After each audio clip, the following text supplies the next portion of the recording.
7ನೇ ತರಗತಿ ಸಮಾಜ ವಿಜ್ಞಾನ ಪೌರನೀತಿ ಅಧ್ಯಾಯ 9 ಶಾಸಕಾಂಗ ಕಾರ್ಯಾಂಗ ಮತ್ತು ನ್ಯಾಯಾಂಗ ಪರಿಭಾಷೆಗಳ ಪರಿಚಯ ಪ್ರಶ್ನೋತ್ತರಗಳು ಅಭ್ಯಾಸಗಳು ಮುಖ್ಯ ಪ್ರಶ್ನೆ ಒಂದು ವಾಕ್ಯದಲ್ಲಿ ಉತ್ತರಿಸಿ.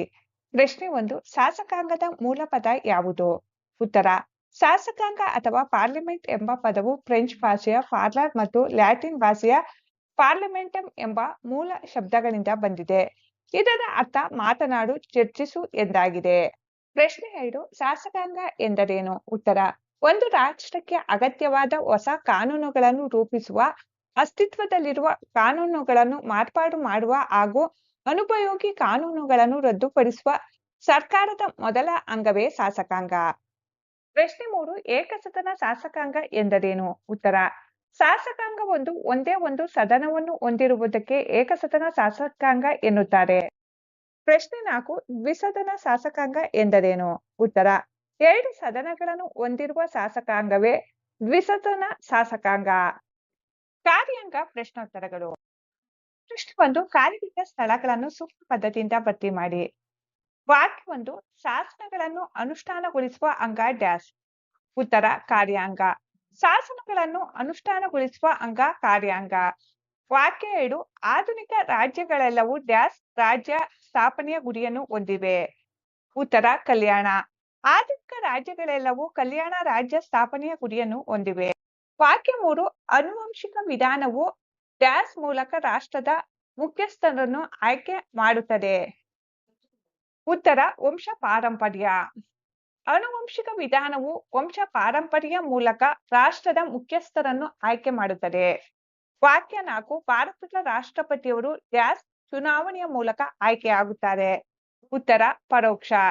ಭಾರತದ ರಾಷ್ಟ್ರಪತಿಯವರು ಪರೋಕ್ಷ ಚುನಾವಣೆಯ ಮೂಲಕ ಆಯ್ಕೆಯಾಗುತ್ತಾರೆ. ಮುಖ್ಯ ಪ್ರಶ್ನೆ 2 ಒಂದು ವಾಕ್ಯದಲ್ಲಿ ಉತ್ತರಿಸಿ. ಪ್ರಶ್ನೆ 5 ಎಂಬ ಪದವು ಯಾವ ಮೂಲ ಪದದಿಂದ ಬಂದಿದೆ? ಉತ್ತರ ಕಾರ್ಯಾಂಗ ಎಂಬ ಪದವು ಆಂಗ್ಲ ಭಾಷೆಯ ಎಕ್ಸಿಕ್ಯೂಟಿವ್ ಪದದ ರೂಪಾಂತರವಾಗಿದ್ದು ಇದು ಮಧ್ಯಕಾಲೀನ ಲ್ಯಾಟಿನ್ ಭಾಷೆಯ ಎಕ್ಸಿಕ್ಯೂಟಿವ್ ಎಂಬ ಪದದಿಂದ ಬಂದಿದೆ. ಪ್ರಶ್ನೆ 6 ಆಡಳಿತಾತ್ಮಕ ಅಂಗವೆಂದು ಯಾವುದನ್ನು ಕರೆಯಲಾಗಿದೆ? ಉತ್ತರ ಶಾಸಕಾಂಗದಿಂದ ರೂಪಿಸಲ್ಪಟ್ಟ ಶಾಸನಗಳನ್ನು ಅನುಷ್ಠಾನಗೊಳಿಸುವ ಅಂಗವೇ ಕಾರ್ಯಾಂಗವಾಗಿದ್ದು ಇದು ರಾಷ್ಟ್ರದ ಸಮಗ್ರ ಆಡಳಿತವನ್ನು ನಿರ್ವಹಿಸುವುದರಿಂದ ಇದನ್ನು ಆಡಳಿತಾತ್ಮಕ ಅಂಗವೆಂದು ಕರೆಯಲಾಗುತ್ತದೆ. ಪ್ರಶ್ನೆ 7 ಕಾರ್ಯಾಂಗದ ನೈಜ ಮುಖ್ಯಸ್ಥರು ಯಾರು? ಉತ್ತರ ಕಾರ್ಯಾಂಗದ ಮುಖ್ಯಸ್ಥರು ವಾಸ್ತವವಾಗಿ ನೈಜ ಅಧಿಕಾರವನ್ನು ಚಲಾಯಿಸುವ ಪದ್ಧತಿಯೇ ನೈಜ ಕಾರ್ಯಾಂಗ. ಉದಾಹರಣೆಗೆ ಭಾರತದ ಪ್ರಧಾನ ಮಂತ್ರಿಯನ್ನೊಳಗೊಂಡ ಮಂತ್ರಿಮಂಡಲ. ಮುಖ್ಯ ಪ್ರಶ್ನೆ 3 ಈ ಕೆಳಗಿನ ಪ್ರಶ್ನೆಗಳಿಗೆ ಉತ್ತರಿಸಿ. ಪ್ರಶ್ನೆ 9 ಕಾರ್ಯಾಂಗದ ಅರ್ಥವನ್ನು ತಿಳಿಸಿ. ಉತ್ತರ ಶಾಸಕಾಂಗ ಸಂವಿಧಾನ ಮತ್ತು ನ್ಯಾಯಾಂಗದ ನಿರ್ಧಾರಗಳ ಮೂಲಕ ವ್ಯಕ್ತವಾಗುವ ರಾಜ್ಯದ ಇಚ್ಛೆಯನ್ನು ಕಾರ್ಯಗತಗೊಳಿಸುವ ಸರ್ಕಾರದ ಅಂಗವೇ ಕಾರ್ಯಾಂಗ. ಕಾರ್ಯಾಂಗ ಎಂಬ ಪದವು ಆಂಗ್ಲ ಭಾಷೆಯ ಎಕ್ಸಿಕ್ಯೂಟಿವ್ ಪದದ ರೂಪಾಂತರವಾಗಿದೆ. ಮಧ್ಯಕಾಲೀನ ಲ್ಯಾಟಿನ್ ಭಾಷೆಯ ಎಕ್ಸಿಕ್ಯೂಟಿವ್ ಎಂಬ ಪದದಿಂದ ಬಂದಿದೆ. ಇದರರ್ಥ ಕಾರ್ಯನಿರ್ವಹಿಸು ಎಂದಾಗುತ್ತದೆ. ಪ್ರಶ್ನೆ 10 ಕಾರ್ಯಾಂಗದ ಯಾವುದಾದರೂ 2 ಮಹತ್ವಗಳನ್ನು ತಿಳಿಸಿ. ಉತ್ತರ ಕಾರ್ಯಾಂಗವೇ ಸರ್ಕಾರದ ಯಂತ್ರ.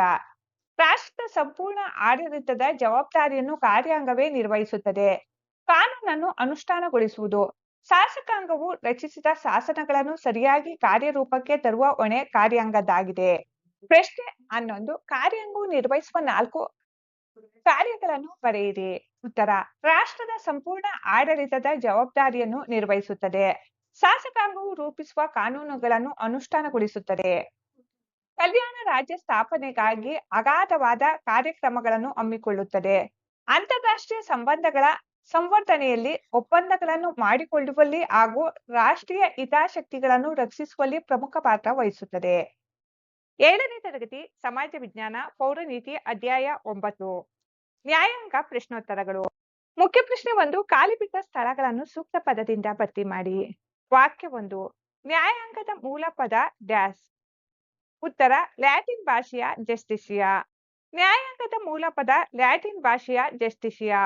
ವಾಕ್ಯ 2 ಹಕ್ಕುಗಳ ರಕ್ಷಕ ಎಂದು ಡ್ಯಾಶ್ ಅನ್ನು ಕರೆಯುತ್ತಾರೆ. ಉತ್ತರ ನ್ಯಾಯಾಂಗ. ಹಕ್ಕುಗಳ ರಕ್ಷಕ ಎಂದು ನ್ಯಾಯಾಂಗವನ್ನು ಕರೆಯುತ್ತಾರೆ. ವಾಕ್ಯ 3 ನಾವು ಸಂವಿಧಾನದ ಅಡಿಯಲ್ಲಿದ್ದೇವೆ. ಆದರೆ ಸಂವಿಧಾನ ನ್ಯಾಯಾಧೀಶರು ಹೇಳಿದ ಹಾಗೆ ಎಂದು ಹೇಳಿದವರು ಡ್ಯಾಶ್. ಉತ್ತರ ಜಸ್ಟಿಸ್ ಯುಂಗ್ಸ್. ನಾವು ಸಂವಿಧಾನದ ಅಡಿಯಲ್ಲಿದ್ದೇವೆ, ಆದರೆ ಸಂವಿಧಾನ ನ್ಯಾಯಾಧೀಶರು ಹೇಳಿದ ಹಾಗೆ ಎಂದು ಹೇಳಿದವರು ಜಸ್ಟಿಸ್ ಯೂಂಗ್ಸ್. ವಾಕ್ಯ 4, ಸುಪ್ರೀಂ ಕೋರ್ಟ್ನ ಈಗಿನ ಮುಖ್ಯ ನ್ಯಾಯಾಧೀಶರು ಡ್ಯಾಶ್. ಉತ್ತರ ನ್ಯಾಯಮೂರ್ತಿ ಸೂರ್ಯಕಾಂತ್. ಸುಪ್ರೀಂ ಕೋರ್ಟ್ನ ಈಗಿನ ಮುಖ್ಯ ನ್ಯಾಯಾಧೀಶರು ನ್ಯಾಯಮೂರ್ತಿ ಸೂರ್ಯಕಾಂತ್.